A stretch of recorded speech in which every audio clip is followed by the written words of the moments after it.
ओम श्री गणेशाय नमः।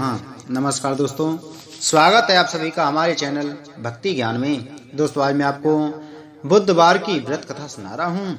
एक समय एक व्यक्ति अपनी पत्नी को विदा करवाने के लिए अपने ससुराल गया। वहां पर कुछ दिन रहने के पश्चात सास ससुर से विदा करने के लिए कहा, किंतु सबने कहा कि आज बुधवार का दिन है, आज के दिन गमन नहीं करते हैं। वह व्यक्ति किसी प्रकार न माना और हठ धर्मी करके बुधवार के दिन ही पत्नी को विदा कराकर अपने नगर को चल पड़ा। राह में उसकी पत्नी को प्यास लगी तो उसने अपने पति से कहा कि मुझे बहुत जोर से प्यास लगी है। तब वह व्यक्ति लोटा लेकर रथ से उतरकर जल लेने चला गया। जैसे ही वह व्यक्ति पानी लेकर अपनी पत्नी के निकट आया तो वह यह देखकर आश्चर्य से चकित रह गया कि ठीक अपनी ही जैसी सूरत तथा वैसी ही वेशभूषा में वह व्यक्ति उसकी पत्नी के पास रथ में बैठा हुआ है। उसने क्रोध से कहा कि तू कौन है जो मेरी पत्नी के निकट बैठा हुआ है? दूसरा व्यक्ति बोला कि यह मेरी पत्नी है, मैं अभी अभी ससुराल से विदा कराकर ला रहा हूँ। वे दोनों व्यक्ति परस्पर झगड़ने लगे। तभी राज्य के सिपाही आकर लोटे वाले व्यक्ति को पकड़ने लगे। स्त्री से पूछा, तुम्हारा असली पति कौन सा है? तब पत्नी शांत ही रही, क्योंकि दोनों एक जैसे थे। वह किसे अपना असली पति कहे? वह व्यक्ति ईश्वर से प्रार्थना करता हुआ बोला, हे परमेश्वर, यह क्या लीला है कि सच्चा झूठा बन रहा है। तभी आकाशवाणी हुई कि मूर्ख, आज बुधवार के दिन तूने गमन नहीं करना चाहिए था, तूने किसी की बात नहीं मानी। यह सब लीला बुद्ध भगवान की है। उस व्यक्ति ने बुद्ध देव से प्रार्थना की और अपनी गलती के लिए क्षमा मांगी। तब बुद्ध देव जी अंतर्ध्यान हो गए। वह अपनी स्त्री को लेकर घर आया तथा बुधवार का व्रत में दोनों पति पत्नी नियम पूर्वक करने लगे।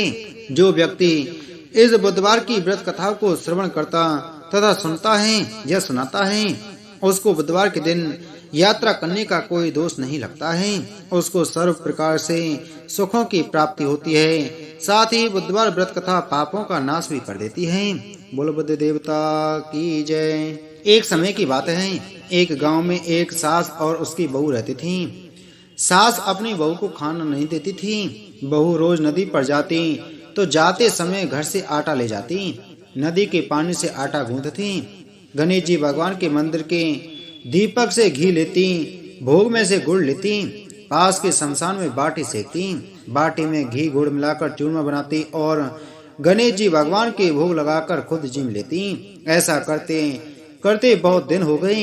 यह देखकर गणेश जी भगवान को बहुत आश्चर्य हुआ और उन्होंने अपनी नाक पर उंगली रख ली। बहू तो घर आ गई, परंतु जब दूसरे दिन मंदिर में पट खुले तो लोगों ने देखा कि गणेश जी भगवान की नाक पर उंगली है, तो मंदिर में भीड़ एकत्रित हो गई। गांव के लोगों ने हवन पूजा की, पर गणेश जी भगवान ने उंगली नहीं उतारी। तब सारे गांव में कहलवा दिया कि जो कोई गणेश जी भगवान की नाक से उंगली हटवाएगा उसे राजा जी सम्मानित करेंगे। बहू ने सास से कहा, सासू जी मैं कोशिश करूंगी। तब सास बोली, इतने बड़े बड़े पंडित विद्वान कोशिश कर लिए, तू क्या करेगी? सब लोग मंदिर के बाहर एकत्रित हो गए।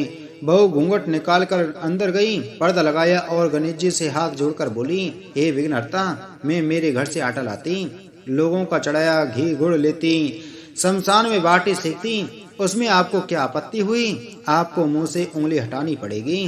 गणेश जी ने सोचा, इसकी बात तो माननी ही पड़ेगी। इसने पहले मेरे भोग लगाया, यह तो मेरी भक्त है। गणेश जी भगवान ने उंगली हटा ली और बहू को आशीर्वाद दिया कि इस गांव में सभी प्रेम से रहेंगे। बहू मंदिर से बाहर आई। सब गांव वालों ने कहा, बहू तूने उंगली कैसे हटवाई? तू तो जादूगरनी है। तब बहू ने सारी बात गांव वालों को बताई कि मेरी सास मुझे खाना नहीं देती थी, तब मैं घर से आटा लाकर नदी के पानी से आटा लगाकर बाटी बनाकर शमशान से सेककर गणेश जी के दीपक से घी प्रसाद में से गुड़ चूरमा बनाकर गणेश जी को भोग लगाकर खुद खा लेती। इसलिए गणेश जी को आश्चर्य हुआ और उन्होंने अपनी नाक पर उंगली रख ली और मेरी प्रार्थना पर अपनी उंगली हटा ली और मुझे आशीर्वाद दिया, वरदान दिया है कि अब इस गांव में सब प्रेम से रहेंगे। हे गणेश जी भगवान, जैसे बहू का मान बढ़ाया वैसे ही सबका मान बढ़ाना और रक्षा करना। बोलो गणेश भगवान की जय।